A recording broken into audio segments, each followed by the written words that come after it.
Okay, boys. I don't even know if I want to say like welcome back. What's a synonym for welcome back extended period of time? Hello again. After a brief hiatus, like it just feels different. After like a long hiatus? Yeah. Like Lots I of remember last time we had the conversation, it felt Same couch, different place. Yeah, really. Yes, literally. New Yeah, locations. we moved about like 40 kilometers east down the road. Two of you were not in the same house anymore. Two different locations. That's true. Matt and I were still on the same roof, but now I'm married. Like lots of things have happened, man. Yeah. Since last time we've talked. Yeah. So we got some new there's some new video equipment too. This new light is just like fantastic instead of us trying to like pitch lights, but I almost made a minute before I made a very bad dark humor joke, but we'll save that. It'll probably come out anyways. I think it becomes more like that's the one thing is like just becoming more comfortable with being back on the mic. But I think ultimately is we want to start doing this again because a lot of us, I guess the three of us in particular, like we have this like journey that we all go on. I feel like we're all really passionate about sharing it to other people and learning and kind of the characters we meet along the way that I feel like it is important to just start documenting it. Yeah. And I know for my own like well-being from doing the podcast and now not doing the podcast for the last little while, I think it's impacted me more than I've thought. And I don't know if you guys notice that too, is like once again going back to the people that we've met and coming on and sharing their perspectives, that's something that you like take away with you after the conversation's done.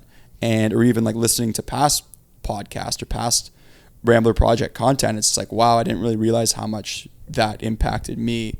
Yeah. Especially what I've like nothing too crazy, but even kind of how I've been feeling over the last few months. I feel like that's been a piece that's been missing. I don't know if you guys kind of felt the same. So yeah, I think so too. Coming back, like, you have the opportunity speaking to your guests to kind of share what's going on with you, and it's like if you don't have that, this is like an outlet as well, right? Yeah. As much as it's like an outlet for other people to listen to, it's an outlet for yourself as well. I think it was like therapy for us. Like I haven't been to like an organized session to a therapist in probably like 14 years after my brother passed away. But like when we did this podcast, almost like it was my own therapy session to get my thoughts out. Like I know we all know I talk a lot, but like in these like organized settings where amongst each other or having guests on, it was nice. I think also too we learned a lot from the previous episodes. I feel like sometimes we were trying to like grasp on the so many different things of the mental health space that like we were extending ourselves a bit too much. Sometimes topics we weren't familiarized with, or we're going into conversations that we necessarily didn't have a good background on. It's almost like we were like losing that spark, I guess you could say. Maybe I'm speaking for all of us, but I know for myself. And you know, a lot of us were all of us were going through some stuff personally as well, like major events for myself, and you guys were moving and things like that, moving here, and you were essentially quit your job, a safety blanket of a job, to bet on yourself, to be an entrepreneur. So a lot of things are going on. And I think now, like, we've all kind of come to the conclusion that we want to talk about topics we want to talk about. Like, you know, it's our show. We have the autonomy to do that. And I think that's the direction we want to go to. And it's going to be fun. It's going to be challenging, of course, to try and get us all together and things we want to do. But I'm happy where this can go because it's helped a lot of lives, For sure. And I think, like, taking the pressure off, it was funny because it was, like, a podcast about mental health and wellness. But at times I felt like it was almost, like, bringing like me in particular down a little bit because it's like I want to get the right guest. I want to get out to the most amount of people possible. I want to get a guest from this space, that space, yada yada yada. And then at that point you kind of lose track of what you're doing. It's like you'll never be there's never a podcast that touches everybody. It's like you find your niche, you stay in it, and there's only so much we can do, especially as like three males in this space. Our reach, our community, everything's going to be so much different, and I think we tried wearing so many hats at once that we were really just walking on eggshells and kind of like losing what we started out to do at the beginning of the podcast. So I think at least just starting from an angle where it's like, you know what, we're just going to see where it goes. We're going to see exactly we're going to do this how we want to do it. Bring on guests starting off with our community who help us be better, work better, kind of learn more. So and that's what we're going to do. So I think that's kind of a quick little yeah, exactly. When you're trying to cater to everybody, you also cater to nobody. Yeah, that's a good point. So yeah. And I think looking back too is like when we were doing the page, I remember for a while we were so caught up in just like putting up, remember like those little like slide posts and stuff? Yeah. Like so much trying content. to be a resource rather than trying to be an avenue. That's a good point. Yeah. Trying to be like a direct resource other than an outlet. Yeah. It just felt like everything was just jumbled. Yeah. Like we were just like jumbled and and I think scrambling. it's a noble thing to try to do. Like what we were trying to push for when I was living with you is like, but also too, it's like, it doesn't have to be everything. You don't have to be an amazing resource for people. You don't have to be like, you can just be a podcast that people enjoy listening to. Yeah. Like all the podcasts I listen to are comedy. Like Yeah. that's 90% of what I listen to. It's just like, there's no like, obviously there's moments where they have serious moments where we're talking about their lives, but it's like, for the most part, it's just relief. You know, I'm just like listening to something on a drive and it's just like getting me hyped up for the day. Yeah, Yeah. you can't appeal to everybody. I remember we get Yeah. a lot of DMs being like, "This is great, this is awesome, this helps," and then you'd have like the one DM to be like, Why aren't you talking about this? Well, you guys said this, and that impacted me like that, or this person. I think there was ones like, "This person you had on offended me in this way," I know. or yada yada yada, and it's tough because I feel like, of course, I think anybody, you're gonna take that to heart, and like Yeah. it's things you want to Yeah. be better, and you never want the negativity around it, and I think it's like with anything.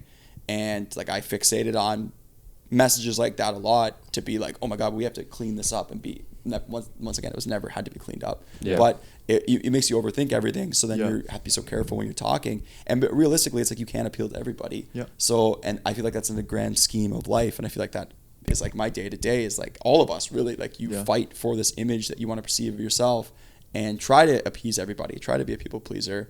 And, you know, we were having a mental health podcast and like really like intertwining it to that. I felt like it kind of actually brought us down then put us up. But I brought us here, and I feel that, I know I'm speaking for myself, of course, but like, you know, like we always like the word, we did those like little 30-second quick questions you asked us. Yeah, and like yeah, I yeah. said, what was your that was biggest, still one of my favorite things. it is. It was fun. Yeah. But like one of my, we said, what was your biggest trigger? And mine was Yeah. the word triggered.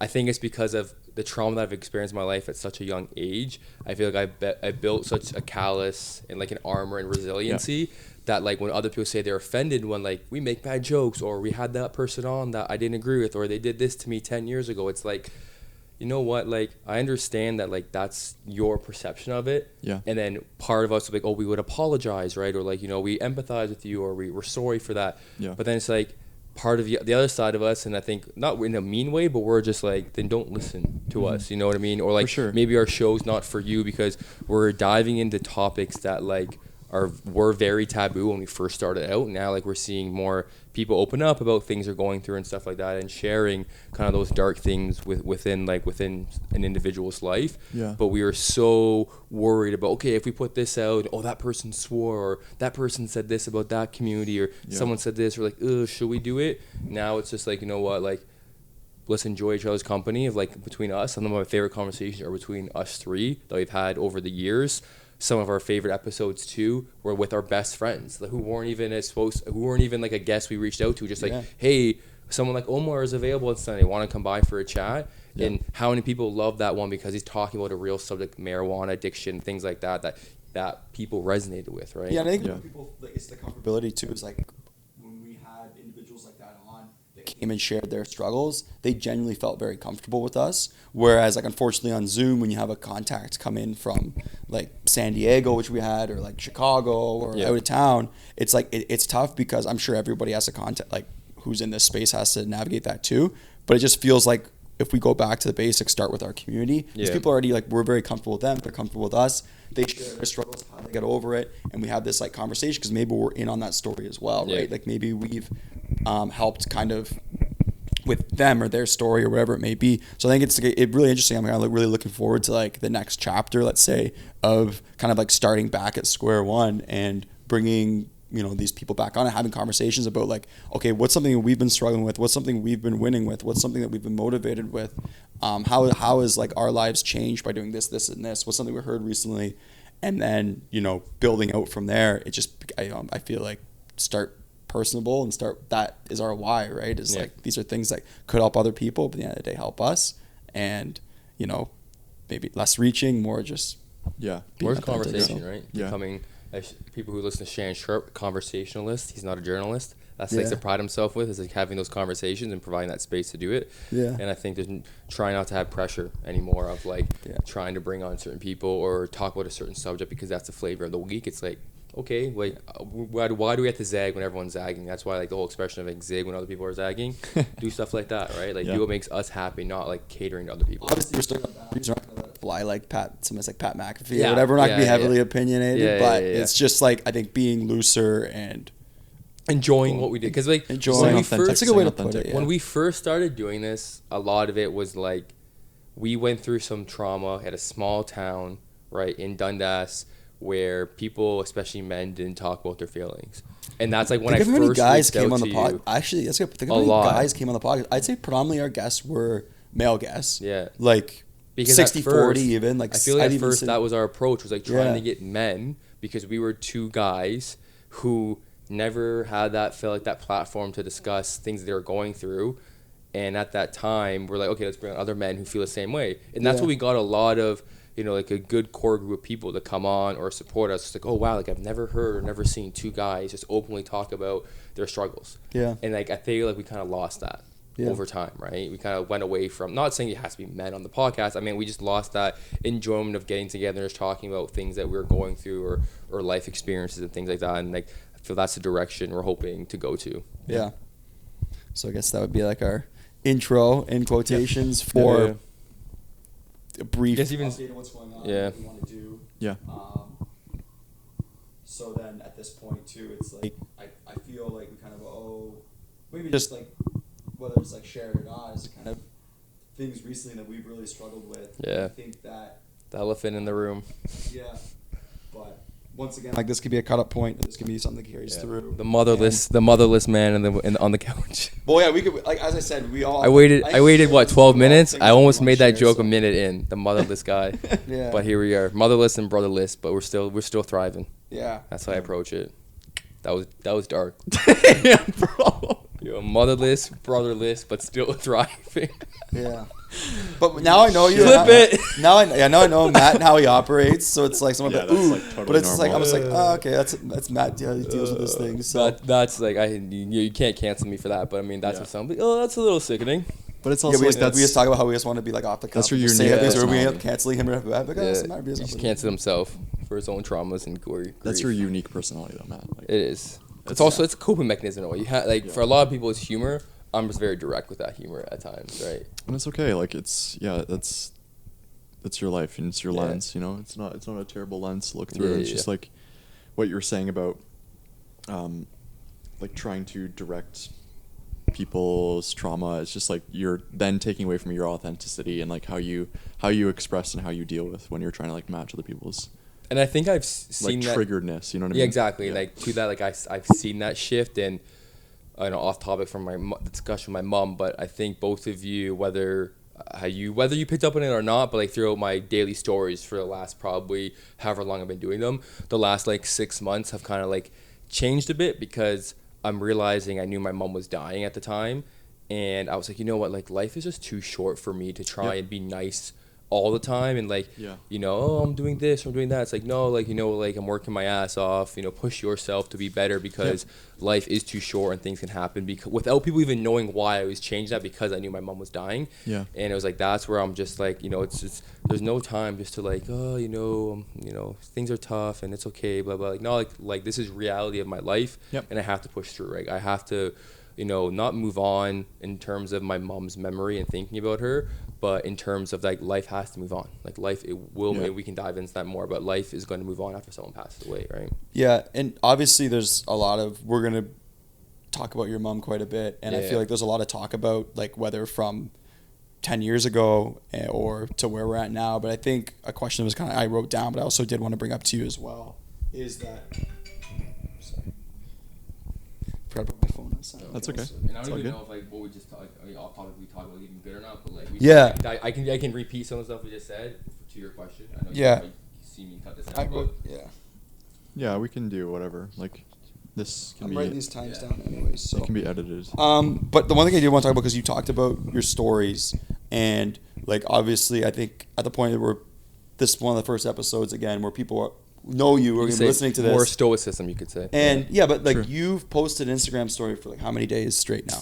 The going for a walk Sunday. But off the top of your head. Up until my mom passed away, it was about 380 straight days, minus a few days. It wasn't even the honeymoon, it was Mexico because I couldn't get certain things. But yeah, almost 380 days. Even on my honeymoon, I was doing it. 380 straight days of just posting some type of story in the morning, spreading some type of message. Yeah. And I think I really wanted to use that as kind of a starting point because, you know, so many people, obviously you probably got way more replies than I have. I even have people that come up to me, be like, oh, yo, Matt shares something every day at like in the morning. This guy's crazy. Like he's up there, he's grinding, and he's like motivating. And you'd be sharing podcasts, you'd be sharing like quotes. You'd be like just such a, like, it'd be pitch dark, minus 30. You're out there walking at 4:30 in the morning, just telling people to get after it. It's kicking the dick, bro. I'm like checking my phone. I'm like, fuck, he's been awake for 5 hours. But I think it just shows you the type of person he is. But then now it's even crazier being like a lot of that time. What was actually going on behind the scenes with his mom being really sick and with like all these things in his life that he had to challenge. Like obviously like financial situations, like you know, Sarah was being in school, you juggling like your, you know, personal projects and your work and your mom and like, you know, your household, like essentially. And it's crazy, like every single day though, you were still up in the morning being like, I'm here, I'm posting this, I'm motivated to you. So like my question is like, now that we're talking about it and, you know, what you just went through over the last couple of months with your mom passing away, like was that difficult? Like did you feel like you had to do it for other people, or were you waking up in the morning and doing these stories and the motivation for yourself? Like, it's a very good question that you asked, framed it in that sense, because for context, I literally posted a story up until January 16th, because January 16th or January 17th, my mom passed away the morning of January around 6 something a.m. January 18th, and the only reason why I didn't post that day is because I was with my mom bedside as she was dying. So obviously I didn't post that day, but even the day before, and you would not have known that I'm in the midst of knowing my mom's going to die within like a 12 to 15 hour period. Yeah, 100%. And to your point of, was it for me, was it for others? It was just for me because I understood that this day was going to come for probably a few weeks after I got married. So that's what I mean. People, for context, is like, you know, we can dive into that, but in terms of the word context, is I knew for a few weeks after my mom, after our wedding, my mom was going to pass away, and you know, sooner rather than later. So with knowing that, I still continued to do those things every day because it was in a way it was like therapy for me. It was that, and it may sound egotistical, or a wrong approach, but I'm also now proof, an example that you can go through what I was going through and still get up every single morning, stick to your routine, stick to your habits, still spread a good message, still try and be in a good mood. And that actually leads me to this, because I had this and I shared it because I just also turned 30. So I shared this as a post for my 30th birthday. And it was from a podcast from Chris Williamson and Alex Hormozy, if you guys know what that is. And then he basically says, if you can be in a bad mood for no reason, then you can be in a good mood for no reason. If you can do something that is amazing and still have a shit day, then you can do something that sucks and still have a good day. So with what my interpretation of that is, that my life clearly was going to suck. I'm going to lose my mom. I've already lost my brother. But the day I can figure out how, what I mean is, like, this day I can choose to lay in bed all day and hate my life and feel sorry for myself, or I can choose the opposite and get up, do what I've been doing for the last year and a half, which helps my mental, which helps my physical health. And then in that way, I'm also creating stuff that is beneficial and helpful for others, but also showing, kind of what I said earlier, showing others that, hey, you can still go through an extremely one of the worst times of your life and still push through, still find a way to be happy, still find a way to function, right? Because I feel is the word like victimhood and things like that is thrown around a lot, and I really could use that, saying I'm a victim of this life, of how woe is me and things like that. But there are real victims in this world who have gone through some severe type of abuse and things like that, and actually are victims in this world. And for me, I just can't see and use that word myself and water that down for people who have actually been through some really nasty shit in life. And if I had that mentality, then I wouldn't be the person that I am today, right? When people come up to me, go, how are you able to speak at your mom's celebration of life? Like, I could never do that. And it was just like, sometimes I kind of had the out of body experience. I'm just like, Yeah. I forget that people look up to me and think that of me, but at the same time, it's like back to the point of doing the post. It was just like, that's just who I've always been. You know, I do it for me, you know? And also too, like, you're still expressing emotion. You're still going through the stages of grief. Like, you haven't been completely cold stonewalling, being like, fucking power through, this is fine, everything, you know, like, you showed emotion at the celebration of life. Like, I think that's what should be touched on a lot, is like, your day is so fucking long, you know what I mean? Like, you have obviously 24 hours in a day. Yeah, you have opportunities to still feel the emotions you're feeling and still understand the emotions you're going through, but you cannot ruminate, you know? Yep. Like, I did a therapy session like a few months ago, and it was a male therapist because I've been trying to figure out if this is an avenue I should go down because of my dad and etc. And he said to me, look at a bookshelf, pull the book off the wall, give yourself 10 to 15 minutes, put that book away. And I was like, that is obviously like men dealing with being a man, like fucking dealing with their emotions, but also there is capacity to that. And like there is a point to that, because like there's going to be things that happen literally every single day. And it's like, you know, my moments was when I was traveling, is like there's fucking friction every moment of every day.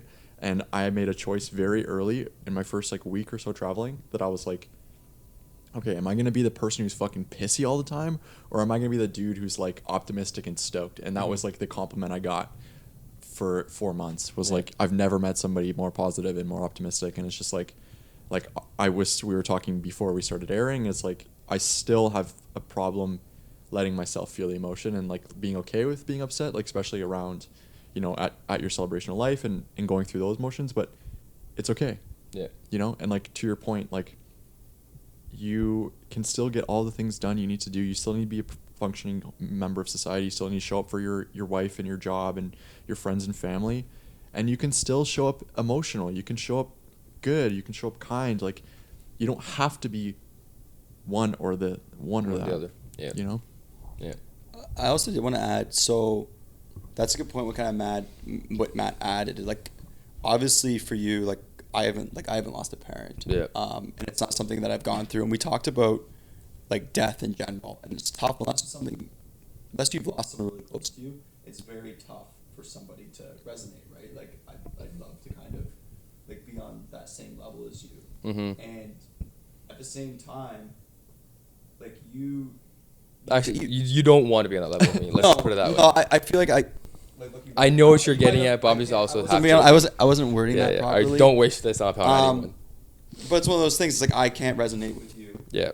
There will be one day, but today I can't. Yeah. And it's still the same thing where you were managing all these things, and somebody who didn't know behind the scenes what was going on. And Matt just made a comment about like, it's okay, you could be emotional, you're being a husband, you're being positive, and you're radiant and things like that.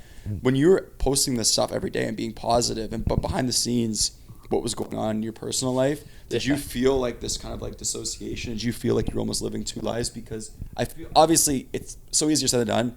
Yeah. It's not many people share their negatives on social media. They don't share like these like big struggles and these emotional moments and the tears and like the anger, and it's tough to kind of show it because I feel like people can't handle it very well. But obviously every single day though, you're getting up and sharing this positivity. Yeah. Did you like sometimes feel like a push pull of like who you were and what was going on and what was in your life and being true to yourself? Or was that once again going back to like that coping mechanism and helping you? A lot of complexities to my answer. Very good question. A lot of complexities. The question was all over the map too. No, but there's a lot of ways I can go into it, and I don't want to forget the root, like, you know, context of your question.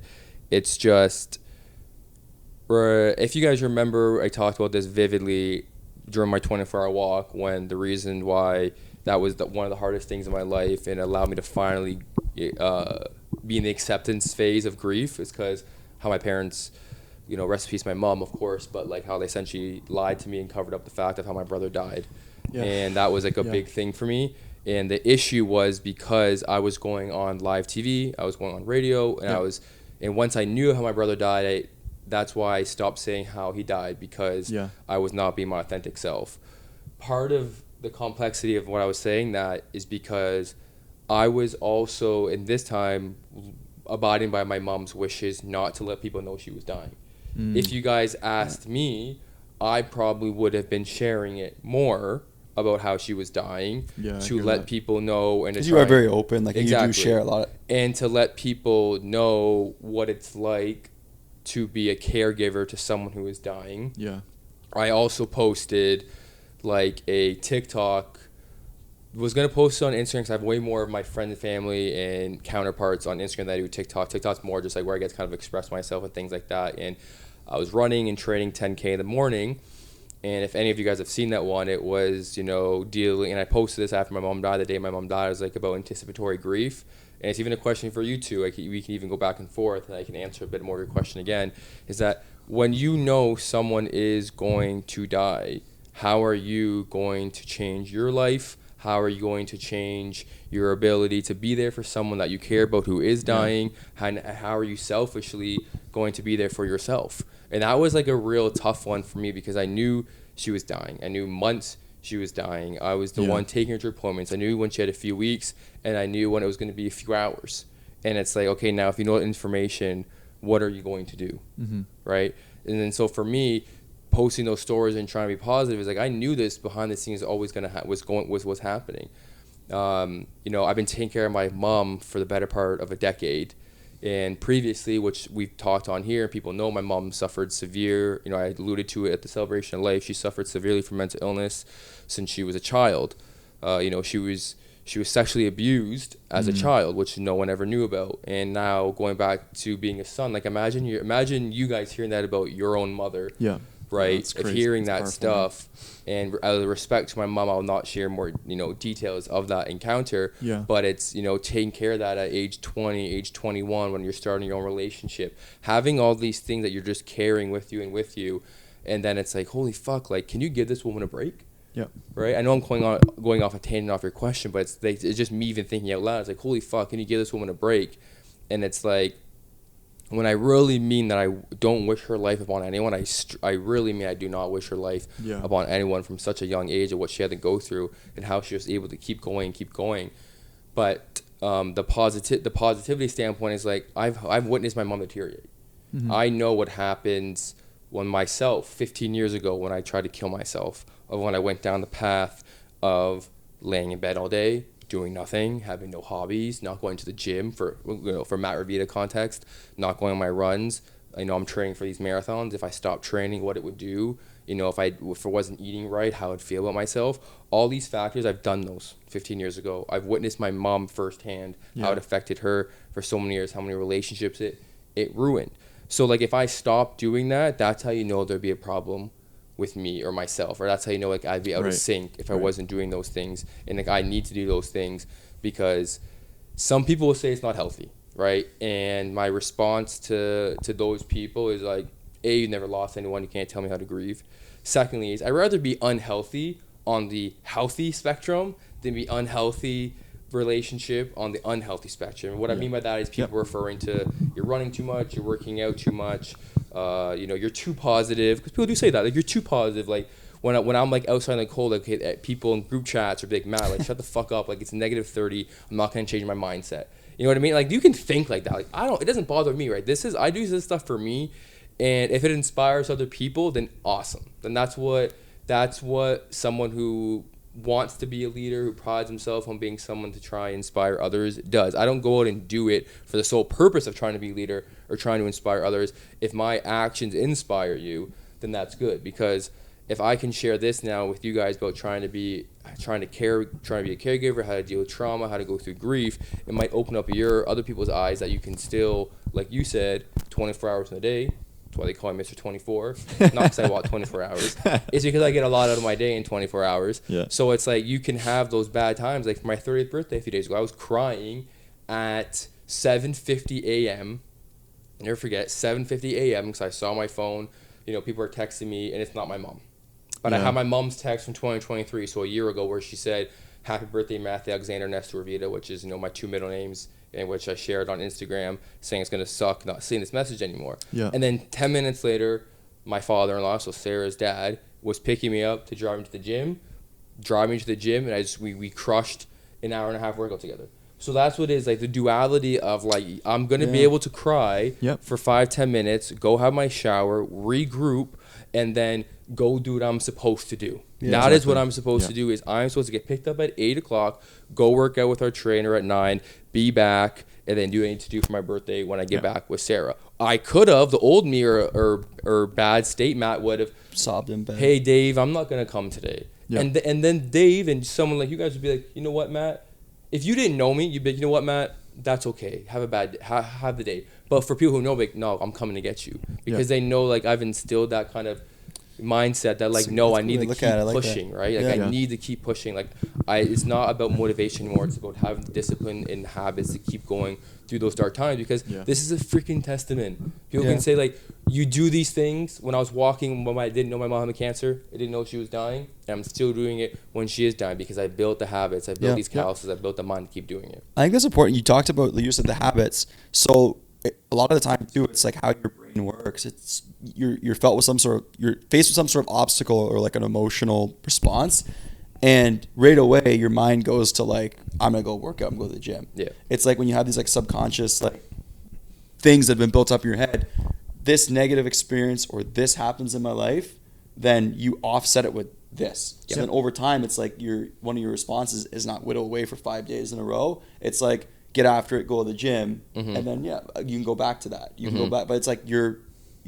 I like how you also said too. It's like people say, "Oh, he's up in the morning, he's going to the gym." Oh, dude, it's -30. It's like also too. We all operate differently. Considering what you're going through, what you've gone through, the type of person that you've become. It's like that's your operational norm, and that's what's makes you you. And like that's also what's made you become such like powerful person that you are. And also it kind of shows how you've instilled these little habits that you said you've been doing for so long. That it's like this terrible negative thing happens or this terrible emotional response happens, like on the birthday example. And you go to the gym and crush an hour and a half workout out because it's like that's what you've trained yourself to do in moments like this. And once again, it's like, who cares? It's you're doing something positive and you're doing something good. Yes, it's like, you're working out, you're training, you're moving. You're still you reflected on what you've been through. You're not ignoring it. You're just changing what you can do to control it and what you can do about it. Which is amazing because I think a lot of people don't do that. And like one negative thing, which is like, once again, depending what the negative thing is, it can be like crazy deteriorating. There'll be crazy traumas, crazy thing involved. For sure. But there's certain things you can control and you alter, like bad experience happens or bad thing happens in your day or you break something or someone says something you don't like. What can you do about it? Like, let's try and create good habits that are a response for that, like working out and journaling or talking to somebody about it, whatever it may be. So I think that's very interesting. I feel like that was an important part to bring up about. And to that too, there's so many, again, like this is why like we can go on for hours and hours and we don't need to, but to that, like response to that made me think there's like a multiple things I was thinking about.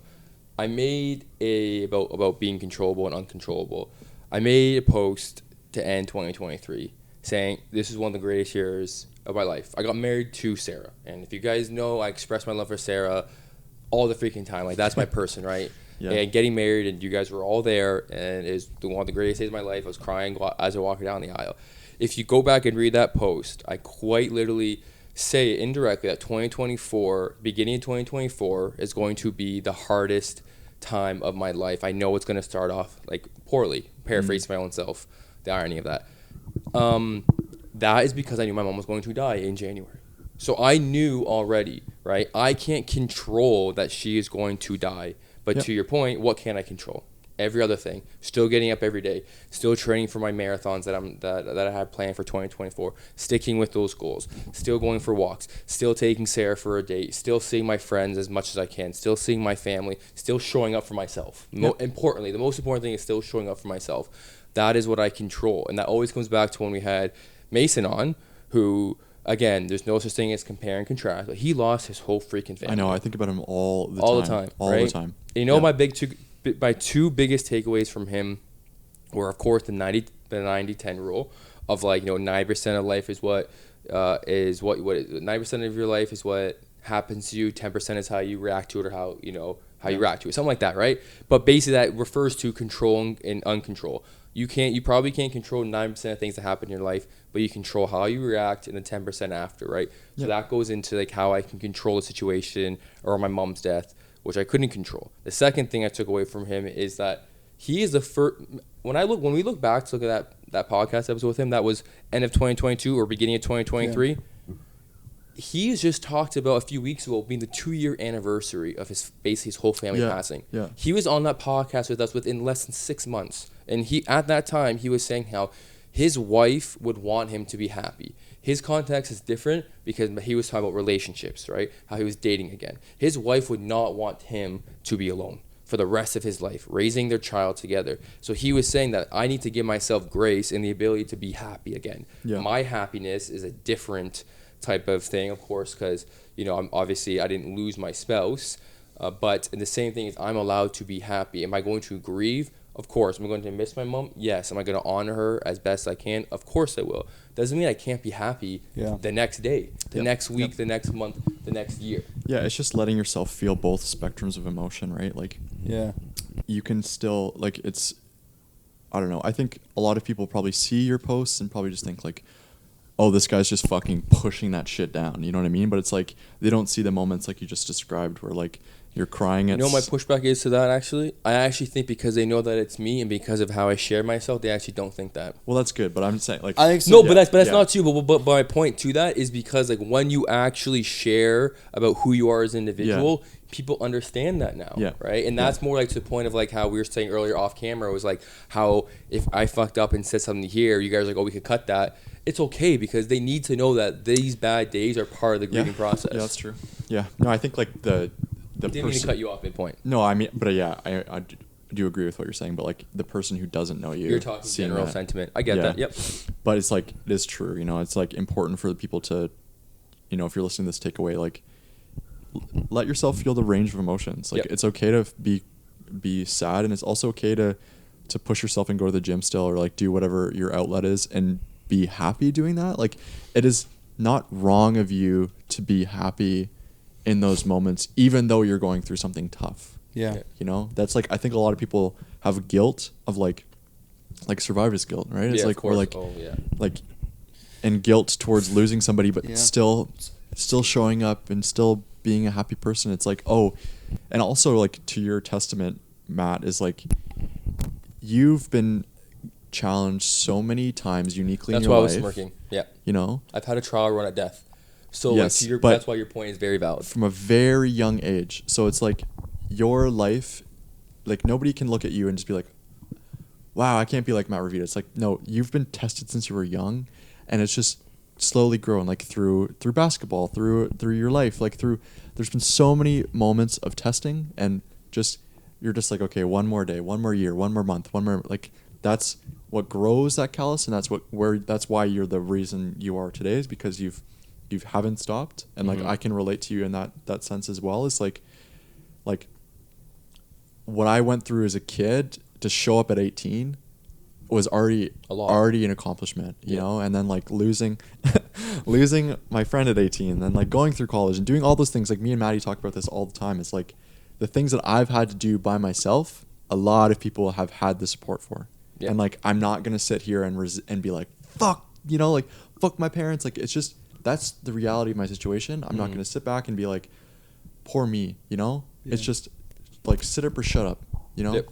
Yeah, it comes back to what I said with the victimhood. Like, there's some real, and it's not compare and contrast, but there's some real-ass victims in this world, and we water down that word sometimes too much because then we fill ourselves with that mindset that, like, every time something hard comes into our life, I've always been the victim. I can't push through this. Yeah. Where it's like, no, it's like you need to push through that because then once you push through, that's proof positive. Like Godwin said, that's the resume that when that bad thing happened in my life, I pushed through, I got through, and here I am today. Helps you those next situations. Mental calluses, And I didn't mean to belittle what you said about how it testament to me, because you're right. Not everyone knows me. Yeah. And the dark humor in me, that's why I was smirking, was like, I had a trial run with death and I didn't do things the right way. Yeah. Now, like, as you said, a testament to me is like, after going through all these terrible things, seeing all this death at such a young age and just continue to go through it and learn, that's why people who kind of know me know that, okay, Matt's always going to push through. He's going to keep going, right? Yeah. And I think it's like, I don't know, it's a unique kind of set of people in this room because, I'm obviously the youngest here, and like I bring a unique set of eyes to it, and it's like I'm looking up to you guys as role models, but at the same time it's like I I don't know, I can't like directly be like you because your life is so much different. And it's also like you've built to where you are now. It's not like overnight you're running 30K at fucking 4 a.m. Like this was a long, like a slow progression. Small habits, long-term growth, you know, slow growth rather than like willpower, baby. I do have something, because you touched on about guilt and survivor's guilt. Yeah.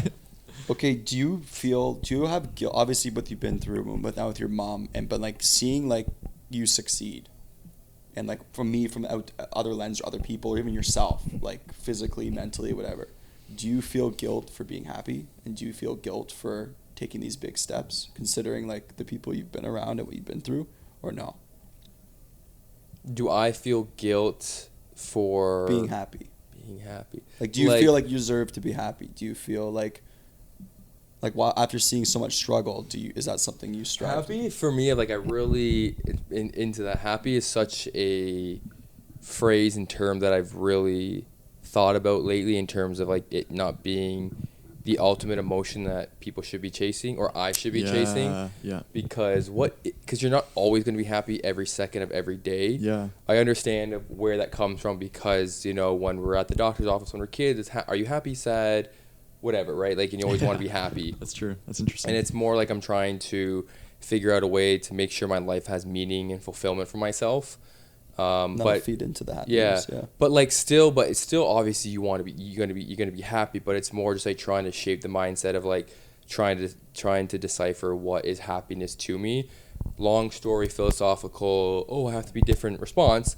Short story to that, yes, I deserve to be happy. I think everything I've been through, the death that I've seen, for sure, things that I've been through in life that I've had to experience, even trauma that hasn't necessarily been my own trauma, hearing things like I kind of just for the first time ever talking about my mom's abuse, like hearing that stuff for your own mother at an adult age is very tough. And like you take in that trauma, right? And when you're looking at your mom like, this happened to you, and for 50 some odd years I never knew, no one ever really knew, and only my wife and me are the only people that know, and these doctors. Yeah. So it's just like I have to carry that with me for the rest of my life and things like that. The guilt part is interesting because there's two sides to me. I have very like feminine, masculine qualities, but like at the same time I have this egotistical like, fuck what everyone thinks of me. Like, I'm always gonna be me, and you can see that. You guys can see that in me. Like, you know, I do things my own way, whether it's accepted or not, or people, Matt's just crazy, roll his eyes, and we allude to with the -30, which is totally fine. Then the other part of me is when people comment on certain things to like Sarah, because like some of Sarah's friends were like, because I know I'm kind of going off tangent a bit, but right after my mom died, I kid you not, and I had to go deal with all this stuff. They call the funeral home, which is a whole other freaking episode of what you have to do after someone dies. It's actually it's the craziest shit. Dealt with that, went home, saw Sarah because she stayed overnight with me, my mom, my aunt as long as she could, but then she had to go home. And then she went home, you know, kind of just cried a bit. Then I went and ran 10K on the treadmill. All of Sarah's friends and people got a notification that, Matt just ran 10K and you just told us through like your Apple Watch. And you just told us an hour ago, Sarah, that his mom died. Is he okay? And then I'm like, I texted her and I'm like, am I doing this wrong? Like, am I grieving wrong? Right? That guilt, right? Am I doing this wrong? Like, I know deep down that I'm not. Yeah. Because this is how Matt. That goes back to what we just talked about with how you handle problems. Right. And how you This is how Matt Ravida has to deal with it and will deal with it. Is it a bit excessive to do that? So sure, from the outside, but it's gonna sound so. Again, I keep saying that we're on this episode egotistical and sounds a bit harsh. I don't do this stuff for regular people, and regular people aren't gonna understand me. 100%. You know what I mean? It's like not egotistical at all. I feel that things that I've been through in my life, like I need to, in a way, like through the callousing of the mind, through mind over body, through all these things, that I almost gamify depression. I almost try and gamify mental health and mental illness now, because if I literally try and sleep on the couch for that extra 4 or 5 hours when I easily could, because my mom just died, then the depression would come right back. Yep. It would take over. It would creep up. So sometimes I have to push myself over the edge that bit in that extreme unhealthy way. That's what I was alluding to, like going to the gym for 10 kilometers after your mom dies, like, that's not healthy. I gotta tell you guys about something. From an outside perspective, right? From a clinical perception, that's probably not healthy. Yeah. But stuff like that. But back to, again, sorry, I know we're going off a bit with the guilt thing. You definitely answered it within there. The thing with guilt for me is because I've been caring for my mom. Oh man, it's not emotional. I'm gonna cry, but it's like it's emotional where we can dive into this. I know you want to talk about that too a bit. Is like being a caregiver. I guess we could talk about that quickly. Is the tough thing about it was, man, like, so when this all started like 10 years ago, when my mom's first suicide attempt that I knew about, I was second or third year in university, and I got a call saying my mom's admitted to psych ward, 9th floor, where actually I was 15 years ago, and my mom tried to overdose on pills, and then someone found her. Someone didn't find her. She like woke up, and then she called the ambulance, and they come pick her up. So when that happened, I never forget, I was in my dad's Ford Escape, driving on Governor's Road in Dundas, and I said to my dad, my parents were separated at the time, my dad was still involved in my mom's life very much so. I said to my dad, I was like, Dad, like, this is going to sound so crazy, but I have to now view my mom as I have to now view my mom not as my mom anymore, but as someone I'm caring for. Because if I view her as my mother, I am going to hold ill will, I'm going to hold hate, I'm going to say, why always me? Woe is me. I'm going to say, why the hell are you doing this to me? You are in your late 40s at the time. I am 20. Why the fuck are you putting me in this position? You're the adult. Regardless of what you say, what age of whatever is, I'm still a kid. I'm in university trying to discover myself. I'm in a relationship for a few years now with Sarah at the time. She's my girlfriend. She was in Lakehead, trying to find myself. Basketball was going through a crossroads. So like I was in a weird state. So I remember I saying this to my dad, and he goes, Matt, like, you can't say that. And I was like, why? Because the reason I just laid out, if I continue to view her as my mom, if I walked into that hospital, that psych ward, I'd be like, you motherfucker. Yeah. Honestly, I'd be like, you motherfucker. Are you serious? Yeah. Like, you're doing this to me right now when I'm trying to find myself. So for like the last decade, she's had about 6 or 7, not many people know about that, but 6 or 7 suicide attempts and about 7 or 8 admissions into psych ward. So that I've had to basically, I'm the only one here, family member, that knows all that stuff and was taking care of her for the last like decade. So in that process, I'm taking care of her finances. Excuse me. I'm taking care of her finances, making sure she's not being taken advantage of, because she would be giving money to young kids who take advantage of her. She was loaning out money to individuals who were taking advantage of her because of the mental state that she was in. I had to make sure she was taking care of her, just herself and her appearance, things like that. She was trying to date, and I wasn't trusting men who were coming into her life and things like that who could be taking advantage of her throughout all this. A lot, and this is all from like just a mental health standpoint, right? And I know I'm kind of glossing over a lot because it's tough, and you've just follow-up questions, go for it. But leading up to the cancer was that when that first happened, I'll never forget that when she told us we had cancer, we had all these things come in, and they said, oh yeah, there's no cancer, neck down. And then when my mom, if you guys remember, at my speech at my wedding, said that, I almost didn't make it, because that Friday night before my wedding, I get a call, my mom's in the hospital. I was like, are you kidding me? Like, the night before my wedding, I'm running around between Sarah's parents' house, my dad's house, getting stuff ready, getting my suit ready, all this stuff. And my mom's like, yeah, I'm in the hospital. And I'm like, in my head, please don't tell me it's psych related. And she goes, no, something happened with the cancer. Her surgery, she just had a major surgery. Like, it was like leaking, all this stuff. Somehow, God willing's a phrase. I haven't been Catholic in forever, but God willing, God whatever, brought her to that wedding, and she was there in the say speech. She got to walk down the aisle. Yeah. Then when she was in there, that Friday when she was in there, they did scans. When Sarah and me went on our honeymoon, so 3 weeks later we came back. Something happened where I had to actually go talk to Mom about a serious matter unrelated to cancer. On that way to go talk to her about this and try to address these things, as a caregiver, I had to take care of things that someone took advantage of her again. she drops the bomb that cancer spread. So people who know cancer, when it spreads from the original space, it's now stage 4 cancer, spread all through her lungs, her hip, all her body. So now it's back to, in my head, because death is so strongly associated in my life, okay, how long does she have left to live?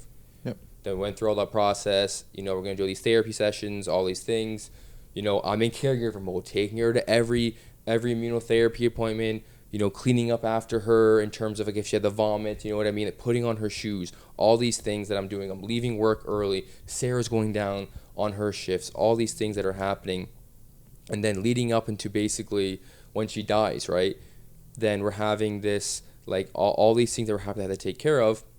And long story, I know I really stretched that out. I felt guilty because it's not like guilt. I guess in a way it is felt guilty because for the last 10 years, I haven't looked at her as my mom. I've been looking at her as someone I need to care for, as a caregiver. So now I got stripped of 10 years of having a mother and son relationship. Obviously, she's still my mother. Let's be honest. She's, at the root cause, she's always my mother. Yeah, she's still. You guys know she loved me. Relationship. She loved me more than anything, and we know that, right? If you follow my mom on Facebook or on Instagram, she loved Sarah and me more than anything in this goddamn world. But the relationship between each other was always, okay, Mom, I have to take care of this, have to take care of that. It was always like a transactional message between each other a lot of the time because I had to make sure she's not taken advantage of, making sure her health was okay, driving to the hospital, all that stuff. That is what I feel guilty about because I never really got to see my mom just as my mom. Yeah. And that's something that like it's gonna haunt me and eat me up for a while, but it won't. Matt, what was the alternative? Yeah, it's going back to what you said about being angry, right? It's back to what we all said. What I said, because you can say, Matt, that's contradicting. But it's back to what you said. It's like I'm gonna have those thoughts. The difference between me and others is that's not gonna dictate my mood and change my whole aura, change how I'm gonna go with my life. I just have those thoughts because it's normal. We all have those thoughts. The thing is, I won't let that take over and kind of change my mood and dictate it. It's just as a normal human, that's the emotion and the guilt that I carry because I wish that I was able to have a mom and son relationship during some of the most important times of my life. Right? Like I can't even, and it sounds so bad. Again, God, like rest in peace. Love my mom to death. I don't remember the last time she was like a mother to me. Mm-hmm. Yeah, you know what I mean? Because she was, and again, context. They don't make my mom be a bad person. It was like she was struggling so much mentally and physically. Like, you guys remember too when she was at my walk, right? Like my mom loved me. She's at my 24-hour walk with what? In a cast, in a wheelchair. She broke her freaking leg in 15 places, and still came down to that walk through her taxi there to support me at the finish line, and at the start line. And there's some people in my life who I looked up to. And I always seek validation for, weren't even there. My mom with a broken leg on a goddamn wheelchair was there. So yes, of course, the relationship is always. And it brings back that mom piece in the dynamic you had. So it was like that interwoven relationship you guys had. But unfortunately, as you said, you looked at it as like if you did treat her as your mom through all that, then the whole caregiver aspect, because the stereotypical mom, let's say, that wasn't happening in your life. So you had to find this new norm, which ended up obviously altering, and then the way you looked at it had to be altered in order to continue that relationship. So like looking back now, of course you said you missed those 10 years or whatever. It's like, but really you couldn't. You maintained the best possible relationship you could. For sure. To have the feeling that you currently do about your mom now, that you're not angry, you're not pissed off. It's just like, so I like obviously looking back now, that kind of is what it is. But that looking at some messages also that we've gotten, a lot of people have asked about the caregiver aspect, and unfortunately we never really could talk about it because it was something you didn't want to talk about, which for all valid reasons. But I do want to ask, this happens, it seems to be, I know some friends of mine, very similar situations, and what would be your recommendation then? Do you think it depends on who the person is? Like, do you have to almost remove yourself? Because when someone takes care of you for that long and then overnight it switches, like how someone else trying to navigate through that, what's your recommendation or your advice for that person when they all of a sudden overnight have to start dealing with a parent, like getting through it mentally and balancing it? Yeah, that's it's a tough one to answer in terms because like I can't give a blanket statement. It's just like how people get jacked, you know what I mean? Like, you know what I mean? Like all that stuff is like, it's gonna be different for everyone. Yeah. But for me is like when I was thinking, because you are kind of right, and I don't want to negate what I said with 10 years my mom has been my mom, because that is a motherly action, like we just talked about, coming down to the walk. That is my mom in a nutshell, like always being there for others. So of course that was a motherly act of what she did, and that was a great relationship. But that was like a little tidbit or blips in the whole thing of 10 years that we had to go through together as a caregiver. It's also like very unique to your age. Like, you know, I think it's hard because you, like, everybody's eventually going to go to this space. And like me and Maddie have talked about this for sure, is like, you know, when you hit like 40 or 50, that's when you start taking care of your parents. And it's like, yeah, it's just very unique to you. So yeah, it got expedited, and I feel that's where the caregiver mindset versus parent might work for some people. It's very tough to do, because as what you said is correct. Like when your grandparents, our grandparents now, like my grandparents are in their late 80s and 90s, and our parents are in their late 50s or early 60s, some things like that. That's expected to like take care of like your parents, you know what I mean? Where like the roles reverse, when our parents took care of us when we were babies, you know, we didn't know what they were doing, and it's almost like roles reverse. Like our grandparents become babies, and our parents take care of them. The natural kind. That's just how life goes. When it's expedited about 30, 40 years, that is where like you have to have that tough discussion with yourself, and as like a recommendation or as a way, or as a way to look about it, is you might have to take on that mindset of I have to look at my parent as someone I need to care for versus my mom and dad, simply because like it's small things of like when my mom was like really bad on Christmas Day, and me and Sarah and myself hosted Christmas with our whole family for the first time ever at our house, and thankful my mom was able to come. But it's like she's like sweating profusely, not looking good. Some people be like, that's embarrassing. That's my mom. You know what I mean? Some people, that's embarrassing on behalf of me. That's how some people think, right? And I'm like, you know what? I don't give a shit.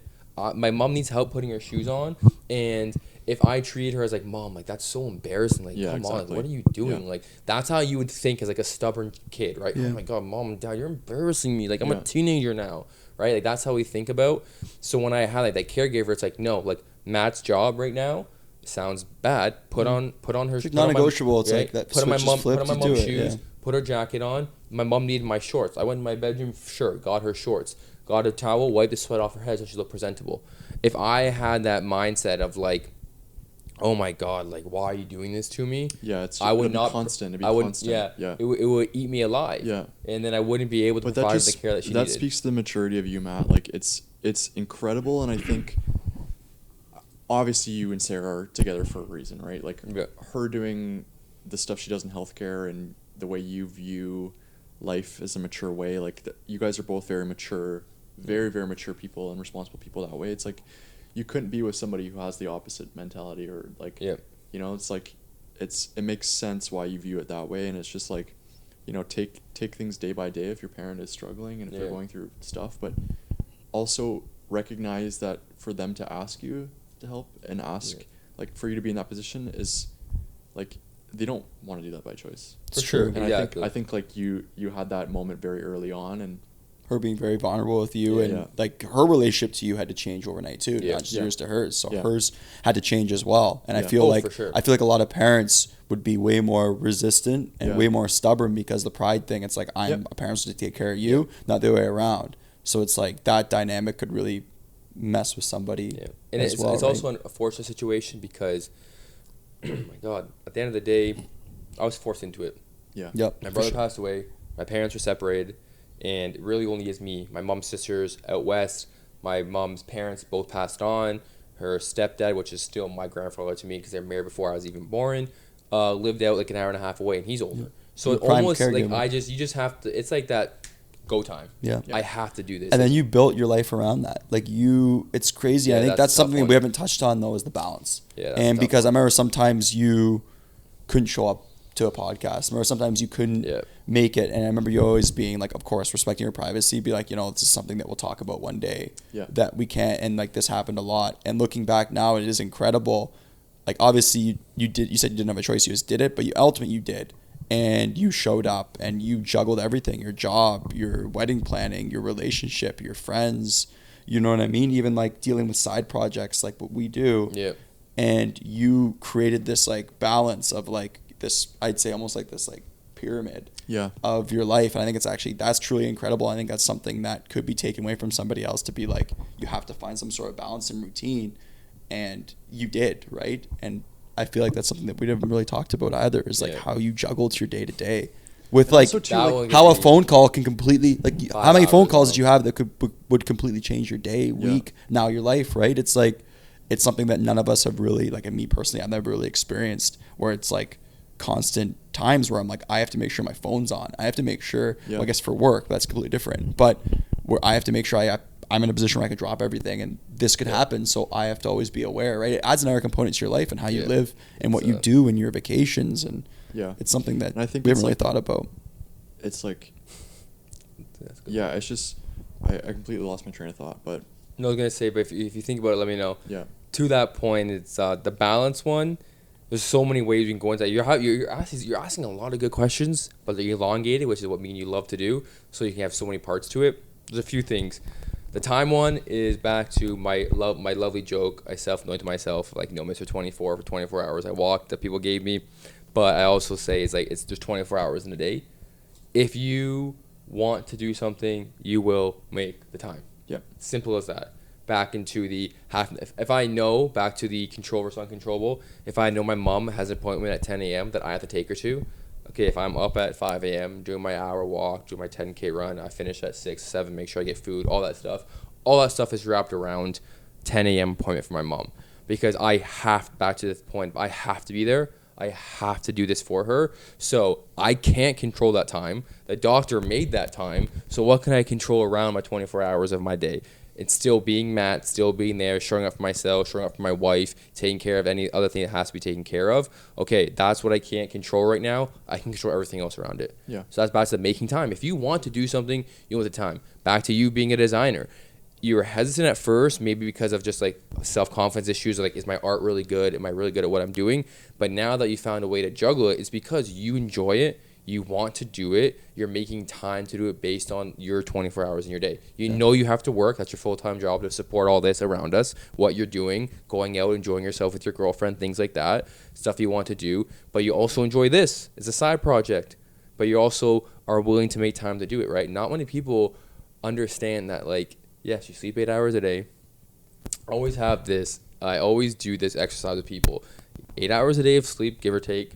8 hours of your job, 16 hours. You have 8 other hours in your day, right? Yours was even cut into, though, that 8 other hours a day was still cut into. For sure. So it's which is. But you still have that 8 hours to get done what you want to get done. And to me, health is wealth. I make my time for it. Speaking of wealth, I want to invest my money. I make time for it. Things like that are important to me, I'll find a way. I want to be a father in a year's time or 2 years' time. You think I'm going to be able to work out at my perfect schedule all the time? This is why I'm up at 5 a.m. I need to get used to doing things at that time, because I want to show my child, my future child, that, like, you can do these things you put your mind out to do. And the balance is there if you instill these, right? Like, you had for sure to juggle so many things. And that could sound sadistic to some people. Back to the thing of, like, learning and evolving myself. I'm not going to go for 1.5 hour workouts with my father-in-law and drive 30 minutes each way when I have a child. It might be, hey, watch me do, as my kids playing around, I'm going to do 50 push-ups. Still doing something for my brain and for my physical. But now it's not like, I have to get an hour workout every single day. It's like, just do something. Walk around the condo that we're at, right? Do some push-ups. And you almost had to do that, like, looking back now, this is all coming to surface. And you said, like, we're asking these questions, but it's like, because I generally didn't, because this was so boxed off. Yeah, I remember what I was going to say. We generally didn't know. We weren't a part of this. So it's like, this is very interesting to me, because now a lot of things make sense and a lot of more things come into light, and it kind of adds another dimension, and it makes a lot more sense of why you're doing these such drastic things. I know. And because you were, like, creating this life, or this, like, almost like you were resetting your brain on how you were coping with everything, and you were doing it in the most positive way possible, which now makes so much sense because of these, like, emergency calls you were getting, because of the juggling and the running and the planning and the panic and the, like, I'm sure you had to step away from work at times. That did piss me off, though, because I know, even though I did just post, if you have to say no to something, say no and not always have to give a reason, because I feel like, say for instance, if I didn't want to do this podcast today, I'd give some elaborate reason as why I didn't want to do it instead of just saying no. We all do that because we don't want to offend you, don't want to offend you, don't want to waste your guys' time. Obviously, if I did it last second, that's different. But at the same time, every time I felt like I was canceling on you guys or something else, it was like, fuck, man, like, I hate that I'm creating this excuse because they're probably just like, he used the same goddamn excuse all the time. They're probably just like, he's probably talking to Key like, yo, Matt, like, Key, like, Matt just like hates us or like doesn't want to like come do this podcast. Like he's getting lazy. It's like, what is he doing? Like, and then I see he's on a 5K run. And I'm like, yeah, I'm on a 5K run that after I just canceled because I just had to take my mom to the hospital and find out she's dying. So I need to get outside and express and clear my mind. Right. Yeah. So it's like the justification of what I was doing to some people is so tough. That's over. That's why I just didn't do it I just didn't try and share as much as I could until the time was right. Yeah, and it segues like to what I was going to say before. It's like it's so important for people to be mindful that even if it's your fucking spouse, your partner, your best friend, your colleague, whatever, you really don't know what's going on. Like I don't know, it's just important for people to remember, like, it's easy to forget, but it's that context. There's someone much pissed you off in the elevator. Yeah, there's so much shit that happens, and it's just like be mindful and be gentle with people if they do, because it's so simple to be like, fuck Matt, you know, like, again, this guy can't show up, but then he's got like, it's a million reasons to make it easier on that side, but it's just like, man, there's just certain things that you don't share because it's like just what you're going through, and it's like you have to respect that. Number one, Matt's the type of person that would show up when necessary, in which there is things going on when you don't show up. Like, that's for sure. It's almost crazy he still showed up, considering now, like, looking back for a lot of things. True to your character, right? Yeah. Like, that aligns with your character, and it's just like, ask yourself these questions before copying a judgment to anybody you're in life, your partner, your friend, your colleague. Like, okay, what might have happened, and show some grace and be like, okay, because it's always an iceberg, bro. It's always an iceberg. Yeah. You know, you could have fucking got a text last night saying, hey, like, grandma passed or whatever. Like, it's always an iceberg. You have no idea what's going on. Yeah, that's the key word that you said there is, like, I've used that a lot with my friends lately, is grace. Is showing people grace. Yeah. Because, like, there's so much fucked up things going on in the world right now that you really never know how someone deals with it, how someone, what someone's going through. And by just showing simple grace is like along the lines of like the sympathy and empathetic approach towards individuals, because, you know, you really, like you said, don't know what is going on in other person's life unless they're actually open and share the details of it. And it's just like, at the end of the day, like, bro, life's too fucking short, man. Yeah. And like, we were giving you space to share those opportunities and share like what's going on. And it's just like, that was for you to tell us was when the time was right for you, you know, and like, you can still be respectful and giving people space to share what's going on, but unless they feel comfortable, unless they feel like they can actually talk to you about what's going on, it's on them. So it's like, don't take shit so personally when somebody doesn't fucking show up for your meeting or whatever. Like, you have no fucking idea. Yeah, I know. No idea, you know? Like, but just, it's so easy to be resentful and to be like, what the fuck, you know? I had somebody rebook a meeting last night that was supposed to be like in December, and I'm like, doesn't matter. Like, she didn't show up. She's gonna show up again. It's fine. Like, whatever happened in between, like, that's her life. Exactly. That's her life. And I feel like there's a fine line of people who, you know, sometimes you don't need an explanation, right? Sometimes you want an explanation. But then once again, you don't know what that person's thinking on the other end to give that explanation. Or like, it could be an email, it could be anything very simple. So it's like, it just adds to these like mental hurdles that you have to navigate throughout your day. And some of these are so, like, for yours, like, it's an iceberg, right? It was just so deep and intertwined where we saw the tip, boys, I can't make it to this meeting, I got this going on, or I can't show up to this, or your work meetings, or whatever. So have it, these things in your life that you were supposed to show up for, like minuscule things throughout the day, because you had this big underlying thing in your life, this cloud. I don't even say a cloud, it was just like this weight that you were tied to, that you attended to. You'd still do it. All of us would do it, and in that, put ourselves in your shoes, but that we just didn't know about. And you have to treat life and other people like that too. And it's easier said than done. But I like how we're having this conversation now. We can talk about it. And there is a fine line, because there are people that take advantage of that. People that take advantage. There's people that take advantage of other people's niceness. Excuse me.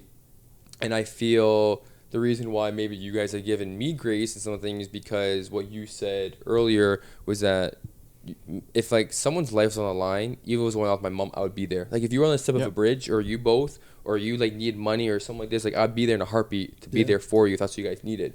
It's like you guys kind of know that, okay, if it's not the most major thing, it's annoying that Matt had to cancel maybe last second, but maybe I'm pissed off for a minute. But maybe say if I talk to Key or you talk to Maddie, it's like, this is Matt. Like maybe there's something going on, right? Yeah. Because I've built up a relationship with you, and I've built up who I am. Whereas, say for instance, it's some random person that you're doing business with who keeps ignoring your phone calls multiple times. Like I have no relationship with you.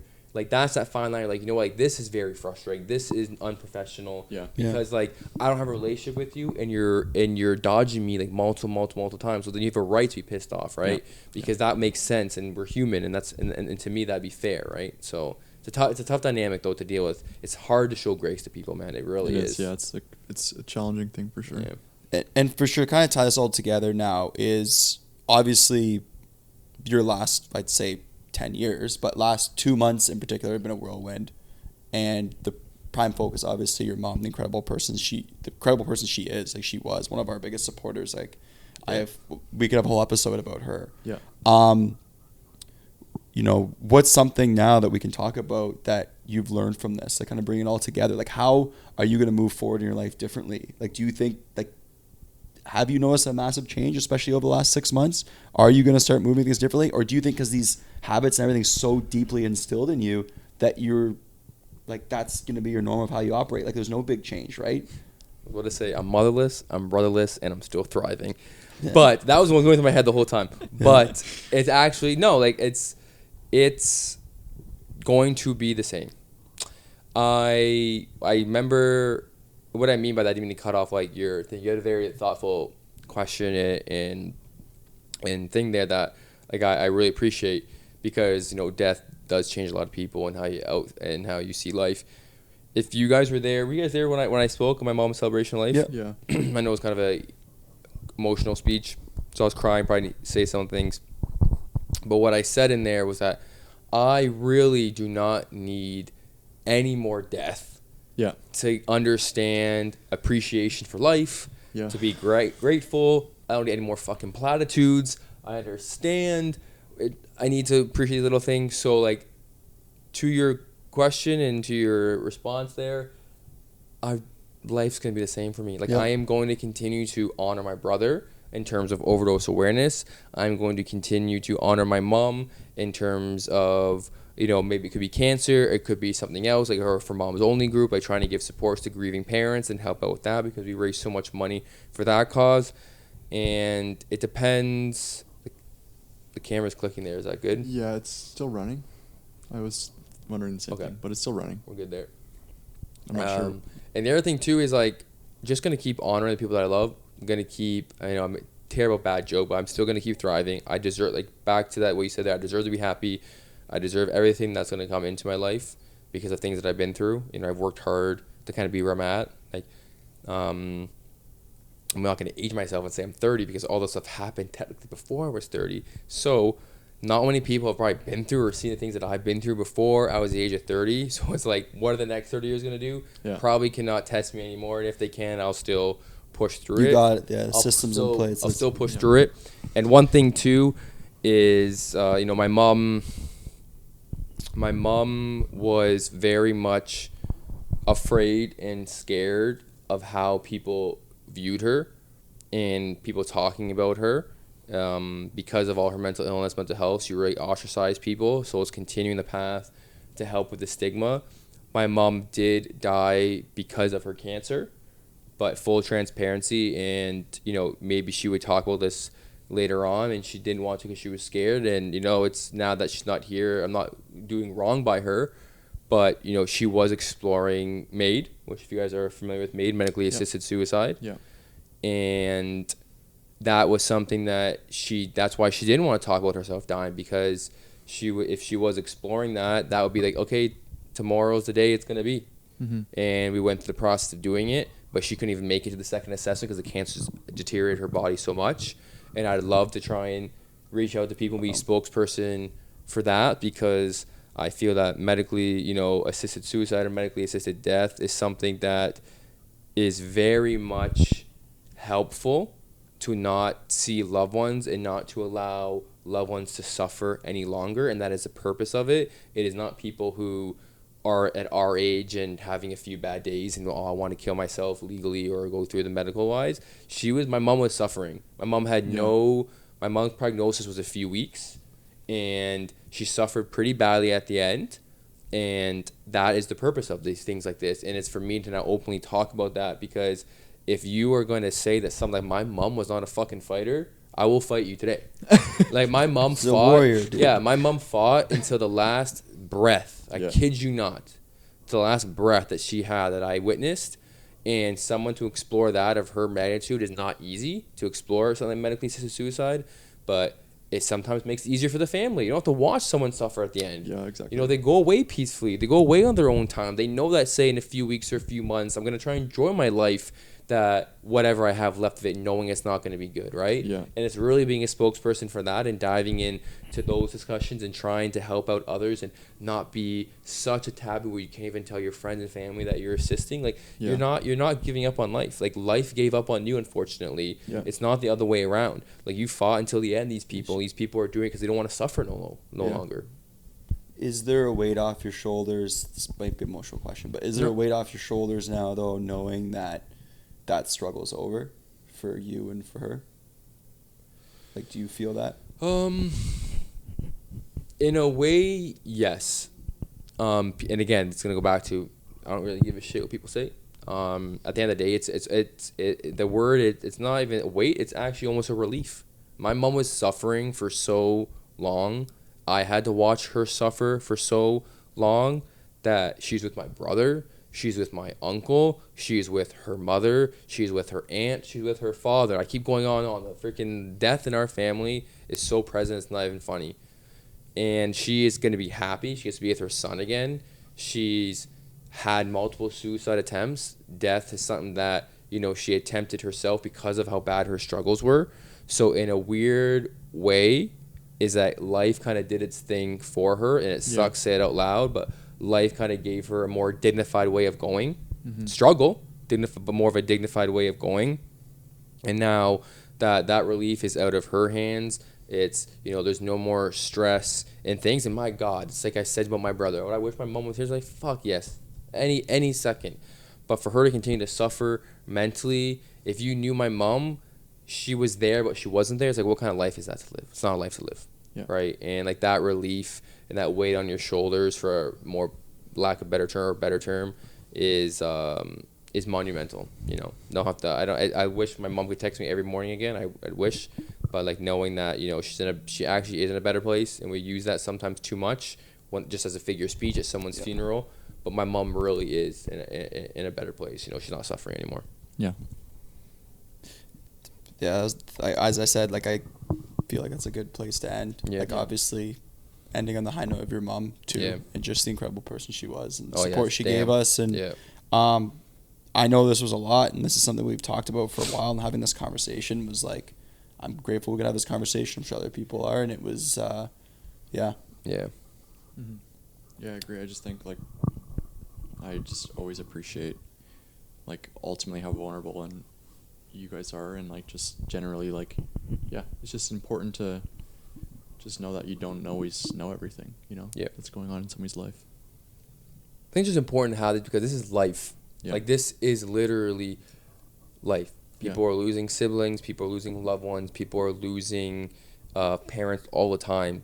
And I'm going to contradict myself again saying the word happy, but yes, you are allowed to be happy again when that occurs. Is it going to be hard to try and find that happiness again, to find that purpose, to find that meaning? For sure. But you are allowed to let go and be happy and go do what you want to do again. Like, you know what I mean? I always felt guilty of like when I was posting on social media right away after my mom died. And Sarah's like, that's just who you are, man. Like that is, you don't do it for Dan. You don't do it for Matt. You don't do it for Key. You don't even do it for me. And she like Sarah talked about herself. You do it for you. So why are you going to stop doing that? Yeah. You know what I mean? If people look at you a different way for it, who cares? You didn't care about other things when people looked at you. So why are you going to care now? Yeah. And that's what more is like the message I tried to get across through all these situations, that it's okay to go back to what your quote unquote normal life was prior to someone passing away, or at least not normal life, but like nothing will be normal again, but like your new normal, or finding a new normal, or going back to habits or things that you believed in, or that you wished and that you love doing. It's okay to do that. Yeah. It's Awesome. amazing, Mr. 24. Yeah. So, how are you guys feeling? You want to jump This into something episode's else, or been a what? pleasure.